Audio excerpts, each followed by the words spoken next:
বিপদে বললে কেমন করে নিজেকে আল্লাহর কাছে সঁপে দিতে হয়, আসুন সাইয়েদনা ইব্রাহিম আলাইহিস সালামের জীবনী থেকে জানি।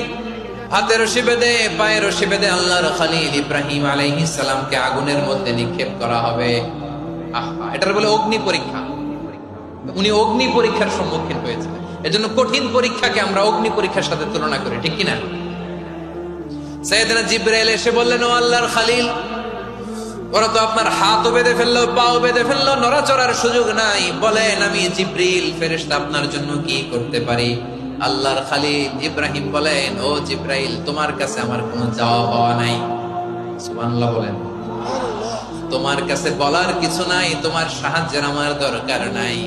সাইয়েদনা ইব্রাহিম আলাইহিস সালামকে হাতে পায়ে রশি বেঁধে হাত পা বাঁধা অবস্থায় জ্বলন্ত অগ্নিকুণ্ডে যখন নমরুদের দলবল নিক্ষেপ করবে, আল্লাহর খলিল কিভাবে নিজেকে আল্লাহর কাছে সঁপে দিয়েছেন, পটুয়াখালীর ভাইরা খেয়াল করে শুনুন।